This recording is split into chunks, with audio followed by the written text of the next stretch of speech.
जय गंगा मैया। जीवनदायिनी गंगा से करें मानवोचित व्यवहार। नदियाँ हमारी संस्कृति एवं सभ्यता की जन्मदात्री हैं। नदी केवल जल का स्रोत नहीं है, बल्कि यह जीवन का स्रोत भी है। नदी हमारा पालन पोषण करती है। नदी की इस महत्ता के कारण उसे पावन देवी के रूप में पूजा जाता है और उसकी अभ्यर्थना भी की जाती है। गंगा नदी तो हमारी संस्कृति का ही प्रतीक मानी जाती है। गंगा के बिना हमारा जीवन और अपना देश अधूरा एवं एकांगी है।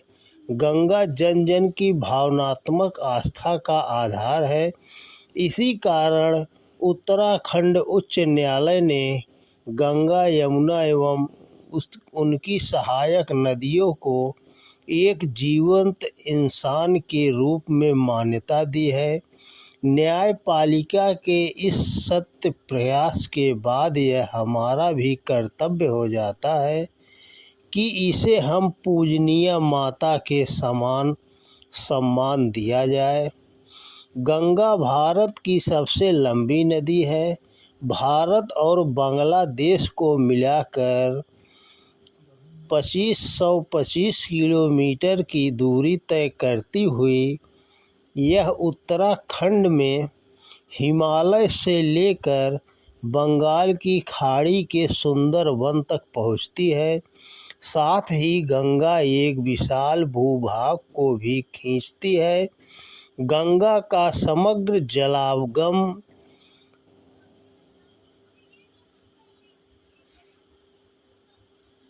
8,61,404 वर्ग किलोमीटर में फैला हुआ है।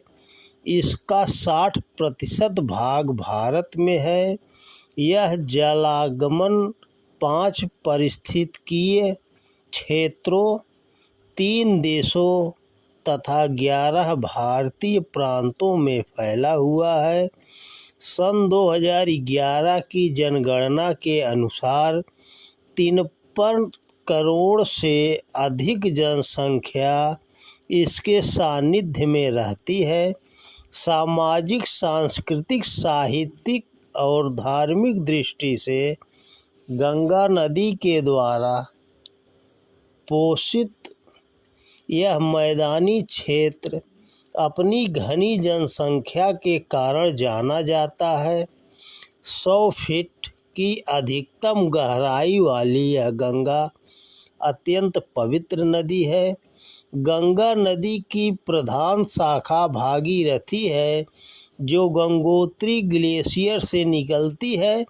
गंगा के इस उद्गम स्थल की समुद्र तल से ऊंचाई 3140 मीटर है।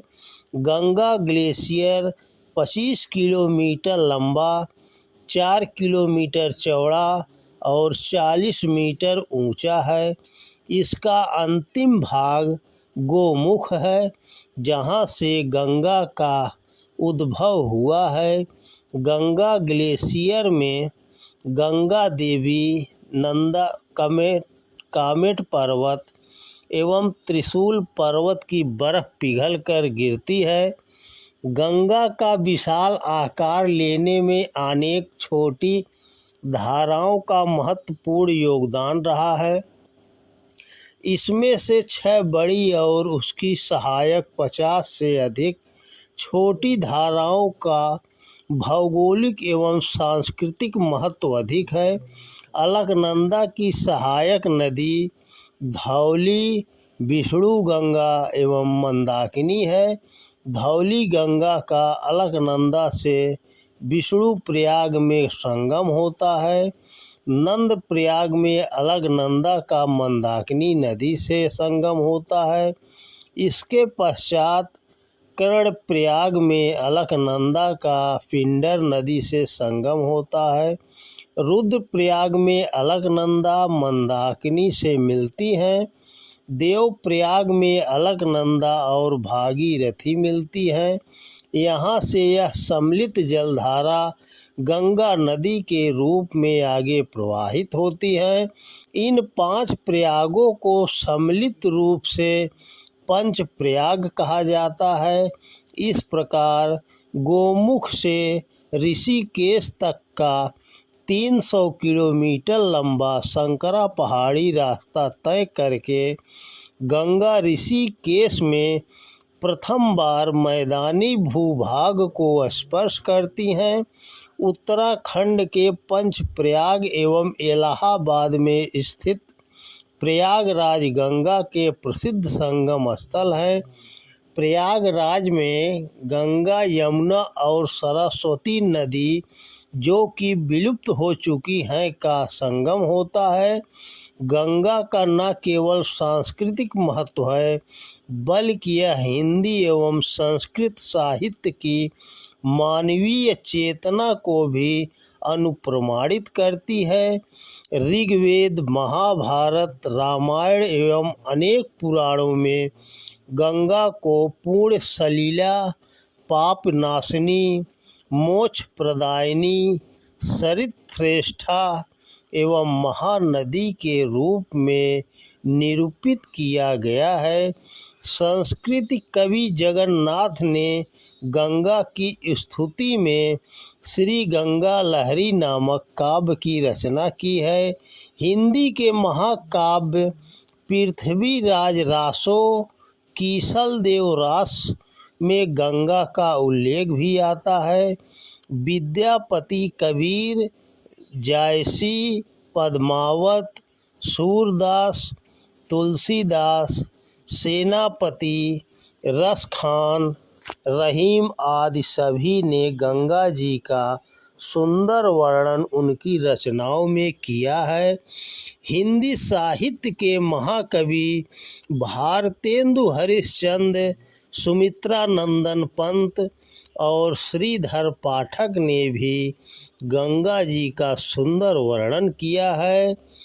गंगा का तटवर्ती क्षेत्र अपने शांत एवं अनुकूल पर्यावरण के कारण रंग बिरंगे पक्षियों का संसार अपने आंचल में समेटे हुए है। इसमें मछलियों की 140 प्रजातियां, 35 सरीसृप तथा 42 स्तनधारी प्रजातियां पाई जाती हैं।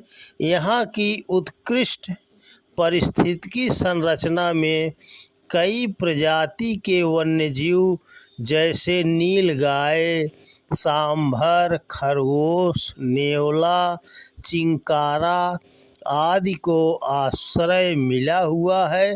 गंगा में मीठे जल में पाई जाने वाली डॉल्फिन की 2 दुर्लभ प्रजातियां भी पाई जाती हैं। इसके अलावा गंगा अपनी सैकड़ों उपक्रियाओं के माध्यम से भारत, नेपाल और बांग्लादेश की कृषि आधारित अर्थव्यवस्था में भी भारी सहयोग करती है। यह अपनी सहायक नदियों सहित बहुत बड़े क्षेत्र के लिए सिंचाई का एक 12मासी स्रोत है। इस क्षेत्र में उगाई जाने वाली प्रधान उपज में मुख्यतः धान, गन्ना, दाल, तिलहन, आलू एवं गेहूं है। गंगा भारत की कृषि का एक महत्वपूर्ण स्रोत है। गंगा नदी पर निर्मित बांध जैसे टिहरी, भीमगोड़ा आदि बांध भारतीय अर्थव्यवस्था का महत्वपूर्ण अंग है। उत्तराखंड में गंगा और उसकी सहायक नदियों में छोटी बड़ी भी कुल 98 बिजली परियोजनाएं सक्रिय या निर्माणाधीन हैं तथा 197 के करीब प्रस्तावित हैं। कर्णप्रयाग से देवप्रयाग के कुछ ऊपर तक भागीरथी नदी या तो सुरंगों से गुजरती है या झील में ठहर जाती हैं। गंगा, यमुना तथा शारदा नदी का 80% जल नहरों द्वारा निकाल लिया जाता है। हिमालय से निकलने के कारण गंगा एवं उसकी सहायक नदियों को एक अद्वितीय पवित्रता तथा ग्लेशियर के कारण निरंतरता मिल गई है, परंतु समाज और सरकारों ने इन नदियों के प्रवाह क्षेत्र में लगातार अतिक्रमण किया है। नहर, आवास, सड़क निर्माण तथा कूड़ा कचरा, मल और उद्योगों के विसर्जन में इसमें प्रदूषण पहले की तुलना में कई गुना बढ़ गया है। समाजों ने अपनी नदियों में बांध और सुरंग करने का जो अतिक्रमण हुआ है उसका जर्मनी की राइन तथा इंग्लैंड की जलवायु परिवर्तन एवं पर्यावरण सरकारों और वहां के समाज के रूप में सहयोग से ही मिलता है। प्रदूषण मुक्त हुई है।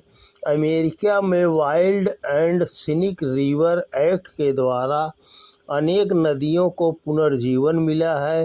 वांगनुई नदी को न्यूजीलैंड की संसद ने कानूनी मानवाधिकार दिया है। नदियों को वैधानिक व्यक्ति का दर्जा मिलने के बाद हमारी जिम्मेदारी बनती है कि हम इनका उसी के अनुरूप सम्मान करें।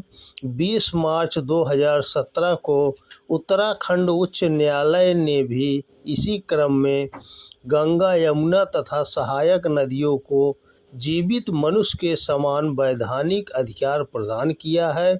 इसमें गंगा नदी के अविरल बहने का मानवोचित अधिकार बहाल हुआ है।